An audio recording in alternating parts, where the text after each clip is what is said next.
جو آئے ہیں، بالخصوص میں اپنے بارے میں کہوں کہ میں آیا ہوں مہمان خصوصی فضلۃ الشیخ قاری خلیل الرحمان، جن کو میں کیسٹوں میں سنتا تھا، آج میں بالمشافہ ان سے سننے کے لیے یہاں پر تشریف لایا ہوں، اور انشاءاللہ اللہ تعالیٰ سے یہ دعا ہے کہ اللہ تعالیٰ ہماری نیتوں کو پاک اور خالص کرے اور اہل علم کے علم سے مستفید ہونے کی ہم کو توفیق عطا فرمائے۔ میں انشاءاللہ وقت کا خیال رکھتے ہوئے اپنے اس موضوع کو سمیٹ کر آپ حضرات کی خدمت میں پیش کرنے کی کوشش کروں گا۔ اللہ سے دعا ہے کہ اللہ تعالیٰ میری اس کوشش کو کامیاب کرے۔ اس کے بعد جو اصل ترین آج کی تقریر ہے وہ شیخ محترم قاری خلیل الرحمان حفظہ اللہ صاحب کی ہے۔ انشاءاللہ ان سے ہم شرک کے دروازے، جو کہ بہت زیادہ اہم ترین موضوع ہے، اس کو ہم تفصیل سے سنیں گے، تو ان کو وقت دینا بہت زیادہ ضروری ہے۔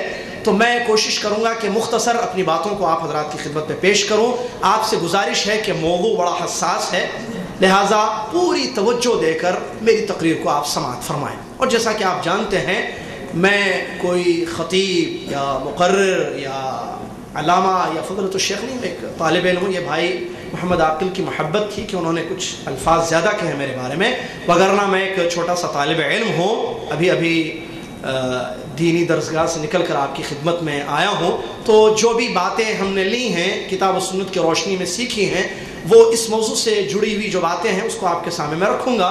برادران اسلام، اللہ تبارک و تعالیٰ نے، اب یہاں سے شروع ہے تقریر، ذرا توجہ سے ایک ایک جملے کو، ایک ایک لفظ کو سنیں۔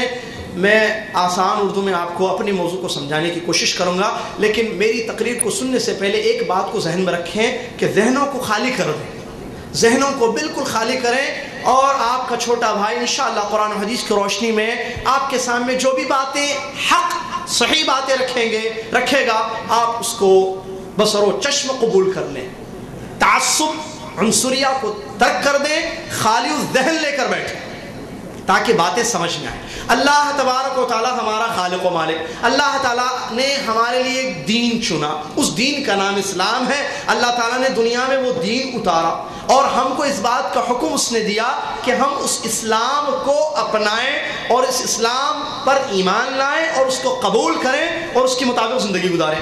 قرآن مجید کی بے شمار آیتیں اس موضوع پر دلیل ہیں، ان الدین عند اللہ الاسلام، اور بھی اس کے علاوہ دیگر آیتیں جس میں اللہ تبارک و تعالیٰ نے اس حقیقت کو بیان کیا کہ اسلام پر چلنا ضروری ہے، اسلام پر چل کر یا اسلام کے مطابق جو عمل کیا جائے گا وہ اللہ کے یہاں قبول ہوگا۔ اب اس اسلام کو لے کر کون آئے؟ محمد صلی اللہ علیہ وسلم، مکہ میں جن کی ولادت، اس کے بعد ہجرت، پھر مدینہ میں جن کی وفات طیبہ ہوئی صلی اللہ علیہ وسلم۔ پیارے نبی علیہ السلام نے مکی اور مدنی زندگی میں اپنے ان دو دور میں اللہ کا پیغام مکمل پہنچا دیا، جیسا کہ اللہ کا حکم تھا، بلغ ما انزل الیک من ربک فإن لم تفعل فما بلغت رسالتہ، جو اتارا جا رہا ہے اس کو پہنچا دیجیے نبی محمد صلی اللہ علیہ وسلم۔ اگر آپ نے نہیں پہنچایا تو مقصد رسالت کا جو تھا اس کو آپ پورا نہیں کریں گے۔ چنانچہ اللہ کے نبی محمد صلی اللہ علیہ وسلم نے اللہ کا پیغام، اللہ کا دین پہنچا دیا، اور اللہ تعالیٰ نے جو اتارا وہ قرآن بھی ہے، حدیث بھی ہے۔ اللہ نے صرف قرآن نہیں اتارا بلکہ قرآن کے ساتھ حدیث بھی اتاری اللہ نے۔ پیارے نبی علیہ السلام کی صحیح حدیث فرماتے ہیں، الا انی اوتیت القرآن ومثلہ معہ، سنو خبردار، مجھے قرآن اور قرآن کے جیسی چیز دی گئی۔ وما ينطق عن الهوى ان هو الا وحی یوحى، پیارے نبی محمد صلی اللہ علیہ وسلم کے بارے میں اللہ نے خبر دی اس آیت کریمہ میں، یہ جو کچھ کہتے ہیں اپنی خواہشات کی بنا پر نہیں بلکہ وحی کی جاتی ہے، اس کے بعد وہ کہتے ہیں۔ آپ حدیث سے اٹھائیں، واقعات اٹھا کر دیکھیں تو بہت سارے ایسے واقعات آپ کو نظر آئیں گے جہاں پتہ چلتا ہے کہ نبی علیہ السلام پر وحی اترتی تھی، اس کے بعد نبی علیہ السلام لوگوں کو مسئلے بتاتے تھے۔ جیسے کہ وہ واقعہ جیرانہ کے مقام پر ایک شخص آیا، اس نے کہا کہ کیا زعفران اس کے کپڑے پر لگا ہوا تھا کہ کیا میں اس پر احرام باندھوں؟ نبی علیہ السلام نے فرمایا، جواب نہیں دیا، خاموش رہے۔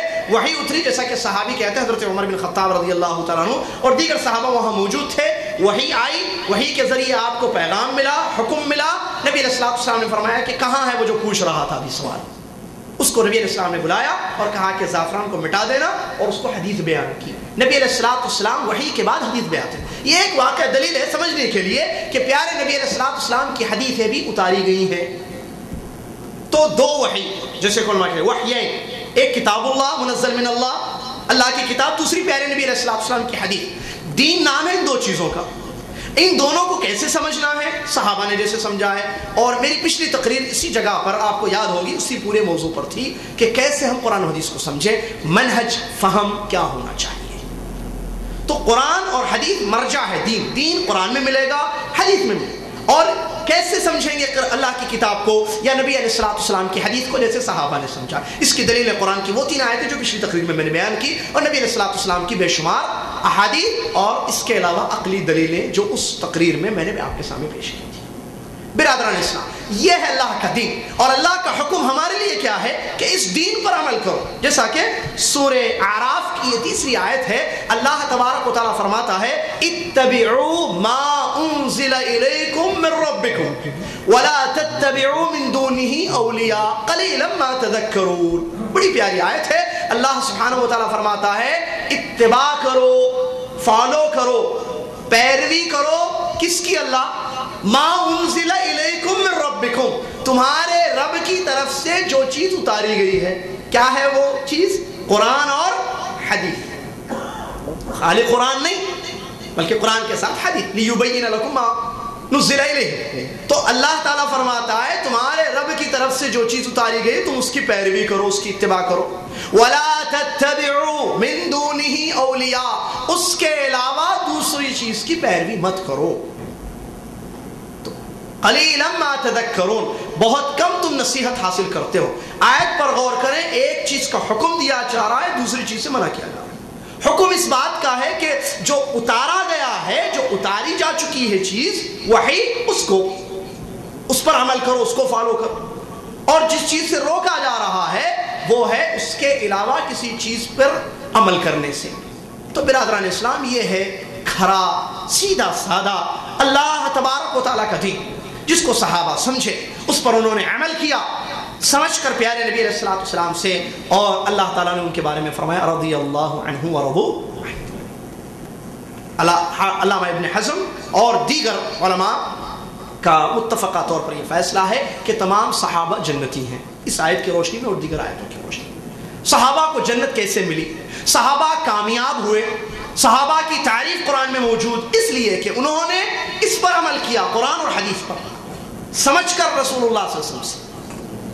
اور دیکھیے صحابہ کی زندگی، ابو بکر، عمر، عثمان، علی اور دیگر عشرہ مبشرہ وغیرہ، مہاجرین و انصار، ان کا عمل کیا تھا؟ ان کی نماز، ان کا روزہ، ان کا دین، ان کی تجارت، ان کی لین دین، ان کی شادی بیاہ، ان کے معاملات، ان کی عبادتیں، ان کی بیس کیا تھی؟ کیسے، کس کو دیکھ کر کرتے تھے؟ اللہ کی کتاب کو محمد صلی اللہ علیہ وسلم کی زبان مبارک سے سمجھ کر وہ لوگ عمل کرتے تھے۔ یہی تھا نا دین۔ ائمہ تو بعد میں آئے ہیں نا، آپ کو معلوم ہونا چاہیے، نہیں معلوم ہے تو سب سے پہلے یہ سیکھ لیجئے، یہ جان لیجئے کہ ائمہ کا دور تابعین کے بعد کا دور ہے۔ تبع تابعین سے شروعات ہوتی ہے، پہلے امام ابو حنیفہ، نعمان بن ثابت رحمت اللہ علیہ کا دور شروع ہوا، اس کے بعد 3 اور امام آئے، اس سے پہلے نہیں۔ صحابہ کا عمل کیا تھا؟ ان کا دین کیسے تھا؟ وہ کامیاب ہو گئے، ناجی، نجات پا گئے، بلکہ محمد صلی اللہ علیہ وسلم نے اپنی حدیث میں اس بات کا ہم کو حکم دیا فَإِنَّهُ مَنْ يَعِشْ مِنْكُمْ بَعْدِي فَسَيَرَى اخْتِلَافًا كَثِيرًا فَعَلَيْكُمْ بِسُنَّتِي وَسُنَّةِ الْخُلَفَاءِ الرَّاشِدِينَ الْمَهْدِيِّينَ مِنْ بَعْدِي تَمَسَّكُوا بِهَا وَعَضُّوا عَلَيْهَا بِالنَّوَاجِذِ۔ مسلم شریف کی حدیث ہے، نبی علیہ السلام فرماتے ہیں میرے بعد جو آئے گا دین میں بڑا اختلاف دکھے گا۔ کیا کرنا ہے اللہ کے نبی محمد صلی اللہ علیہ وسلم؟ تم میرے طریقے کو اور میرے خلفاء، کون ہے خلفاء؟ صحابہ، میرے صحابہ کے طریقے کو مضبوطی سے تھامے رکھو۔ عربی کے الفاظ غور کریں، علیکم کافی تھا سمجھانے کے لیے، نبی علیہ السلام نے دوسرا لفظ استعمال کیا تمسکو، تیسرا کا عضو علیہا بالنواجذ، جبڑوں کو جیسے کسی مضبوط چیز کو توڑنے یا مضبوط چیز کو توڑنے کے لیے استعمال کیا جاتا ہے جبڑوں کو، نبی علیہ السلام نے نواجذ کا لفظ استعمال کیا۔ 3 الفاظ، علیکم، تمسکو، عضو، مضبوطی کے ساتھ، جب اختلاف ہو تو مضبوطی کے ساتھ میرے اور میرے صحابہ کے طریقے پر عمل کرنا، تھامے رکھنا۔ اس کے بعد اور حدیث بیان کی کہ دین میں ہر نیا کام بدعت ہے اور اس کا ٹھکانہ، جیسا کہ آپ خطبات سے سنتے رہتے ہیں۔ تو برادران اسلام، اس پر وہ لوگ عمل کیا اور کامیاب ہو گئے، کوئی نسبتیں نہیں، کوئی جھگڑا نہیں، مسئلہ معلوم نہیں ہوتا۔ جیسے ابو بکر صدیق رضی اللہ تعالیٰ عنہ کے پاس ایک دادی آتی ہے، آ کر پوچھتی ہے کہ میرے پوتے کے مال میں سے، پوترے کے، ہماری اردو کے حساب سے پوترے کے، فصیح اردو پوتا، بیٹے کا بیٹا، کے مال میں مجھے دادی کو کتنا حصہ ملے گا؟ ابو بکر صدیق رضی اللہ تعالیٰ عنہ کو حدیث نہیں معلوم ہے. جاتے ہیں، صحابہ کی جماعت بیٹھی ہوئی ہے، پوچھتے ہیں کہ کسی کو معلوم ہے حدیث مسئلہ کہ دادی کو پوتے کے مال میں کتنا حصہ ملے گا؟ مغیرہ بن شعبہ صحابی کا نام ہے رضی اللہ عنہ، وہ حدیث جانتے تھے مسئلہ. انہوں نے بیان کیا کہ مجھے معلوم ہے پیارے نبی علیہ الصلوۃ والسلام نے اعطاہ السدس، چھٹا حصہ دیا ہے. سدس پورے مال کا چھٹا حصہ دادی کو نبی صلی اللہ علیہ وسلم نے دیا ہے. وہ جاتے ہیں مسئلہ بتا دیتے ہیں اس کو. تو ایسا تھا نبی علیہ الصلوۃ والسلام کی حدیثوں پر عمل، اللہ کی کتاب پر عمل، نبی علیہ الصلوۃ والسلام کی حدیثوں پر عمل ان کا تھا. وہ کامیاب ہو گئے، دور ختم ہو گیا. اور اسی دور کے بارے میں نبی علیہ الصلوۃ والسلام کی حدیث ہے خیر القرون قرنی ثم الذین یلونہم ثم الذین یلونہم، سب سے بہترین زمانہ میرا، اس کے بعد کے لوگوں کا، اس کے بعد کے لوگوں کا. پیارے نبی اسلام کا دور، قرون ثلاثہ جو اردو میں بھی استعمال ہوتا ہے لفظ، قرن اول نبی اسلام کا دور، اس کے بعد صحابہ کا دور، پھر تابعین کا. ان کا عمل کیا تھا؟ تابعین کا عمل کیا تھا؟ تابعین دین کس سے سیکھے؟ صحابہ سے سیکھے. صحابہ سے انہوں نے قرآن کو سمجھا، صحابہ سے انہوں نے حدیثوں کو سمجھا اور عمل کیا. نسبتیں بھی نہیں تھیں یہاں، چیک کیجئے. کوئی تابعی کو لا کر بتائیے مجھے کسی کتاب میں کہ انہوں نے کسی صحابی کی طرف اپنی نسبت کی ہو، نہیں تھی نسبت. بہت باتیں ہیں، جوڑ کر بتانی باتیں، توجہ دیجیے. تو تابعین کا دین، ان کا عمل، ان کی عبادات، ان کی زندگی کیسے گزری ہے، صحابہ سے انہوں نے اسلام کو سمجھا، اس پر انہوں نے عمل کیا، کامیاب ہو گئے. سعید ابن مسیب رحمت اللہ علیہ جیسے جلیل القدر تابعین دنیا میں آئے، اللہ سے ڈرنے والے، عبادت کرنے. ان کی نماز کا طریقہ کیا تھا؟ وہ کیسے روزہ رکھتے تھے؟ وہ تجارت کیسے کرتے تھے؟ شادی بیاہ میں ان کا عمل کیا رہا؟ یہ سارے مسائل ایک ہی جواب ہے، صحابہ سے جو دین انہوں نے سیکھا تھا کتاب اور سنت، اس پر ان کا عمل تھا. صحابہ نے کس سے سنا؟ دیکھیے کنیکشن. نبی علیہ الصلوۃ والسلام کو اللہ نے وحی کے ذریعے دیا تھا. تابعین کامیاب ہو گئے. اس کے بعد دور آیا ائمہ کا. سب سے پہلے امام آتے ہیں امام ابو حنیفہ رحمۃ اللہ علیہ. کون ہے یہ؟ نعمان ابن ثابت، جن کا نام، جن کی کنیت ابو حنیفہ رحمۃ اللہ علیہ. سن 80 ہجری میں ان کی پیدائش اور 150 ہجری میں تقریباً حضرت امام ابو حنیفہ رحمۃ اللہ علیہ کی وفات ہوتی ہے. کون ہے یہ امام ہے. عراق میں ان کی پیدائش ہوئی ہے اور انہوں نے قرآن سیکھا، علم سیکھا، تفسیر کا علم، حدیث کا، فقہ کا، مشہور فقیہ ہیں. امام شافعی رحمۃ اللہ علیہ کہتے ہیں ان کے بارے میں الناس عیال علی فقہ ابو حنیفہ او کما قال رحمہ اللہ. کہتے ہیں فقہ کو سمجھنے کے لیے لوگوں کو ضرورت ہے امام ابو حنیفہ رحمۃ اللہ علیہ. مشہور فقیہ، عالم دین اپنے زمانے کے آئے ہیں یہ. انہوں نے حدیثیں لی، جتنی حدیثیں ان کو ملی صحابہ کے ذریعے. وہ صحابہ جو حجاز سے، مکہ مدینہ سے کہاں گئے ہیں؟ عراق گئے، کیونکہ یہ عراق میں رہے ہیں. کون؟ حضرت امام ابو حنیفہ رحمۃ اللہ علیہ. دیکھیے کتنے اللہ والے اور کتنا اللہ کا ڈر ان کے دل میں تھا. انہوں نے عمل کیا. ایک مجتہد امام گزرے ہیں، جیسا کہ شیخ الاسلام. کوئی یہ نہ سمجھے کہ نہیں یہ امام نہیں گزرے ہیں، ان کو ہم نہیں مانیں گے، ان کے بارے میں برا بھلا نہ کہیں. شیخ الاسلام ابن تیمیہ سے زیادہ ہم دین نہیں جانتے ہیں. شیخ الاسلام ابن تیمیہ رحمۃ اللہ علیہ کی مشہور کتاب رفع الملام عن ائمۃ الاعلام میں تعریف کی ہے اور ان لوگوں کے بارے میں بتایا ہے جو لوگ انگلی اٹھاتے ہیں ائمہ کے بارے میں یا غلط بیانی کرتے ہیں، ان کی تردید کی ہے شیخ الاسلام ابن تیمیہ رحمۃ اللہ علیہ. اور آج تک سلفی علماء کا یہ حال ہے کہ وہ تردید کرتے ہیں، برا بھلا نہیں کہتے ہیں، بلکہ حقیقت کو لوگوں کے سامنے بیان کرتے ہیں، جیسا کہ آپ کے سامنے بیان کیا جا رہا ہے. امام ابو حنیفہ رحمۃ اللہ علیہ کے پاس جو حدیثیں آتی، وقت کے عالم ہیں. آپ کو معلوم ہے محلے میں حافظ صاحب سے آپ مسئلہ پوچھتے ہیں، محلے میں کوئی مولوی ہو جو طالب علم ہو کسی دینی ادارے کا، تو مسئلہ پوچھنا ہے تو کیا کرتے ہیں؟ بیٹا تم مدرسے میں پڑھتے ہو، بتاؤ یہ کیسے کرنا ہے نا. تو یہی حال وہاں تھا. عراق کے لوگ جو مسلمان تھے وہ اپنے سب سے زیادہ جاننے والے، اپنے سے زیادہ جاننے والے امام ابو حنیفہ رحمۃ اللہ علیہ کے پاس جاتے، ان سے مسئلہ پوچھتے. امام ابو حنیفہ رحمۃ اللہ علیہ کو جو حدیثیں ملی اس حدیث کی روشنی میں وہ فتویٰ دیتے تھے. جو حدیثیں امام ابو حنیفہ رحمۃ اللہ تک نہیں پہنچی وہ وہاں اجتہاد کرتے تھے. سوال، کیا ایسے ہو سکتا ہے کہ امام ابو حنیفہ رحمۃ اللہ علیہ تک کوئی حدیث نہ پہنچی ہو؟ بالکل. میں شروع میں اشارہ کر دیا، مسئلہ سمجھنا. ابو بکر صدیق رضی اللہ تعالیٰ عنہ کو ساری حدیثیں نہیں معلوم تھی. مسئلے کو سمجھیں. حضرت عمر کو ساری حدیثیں نہیں معلوم تھی.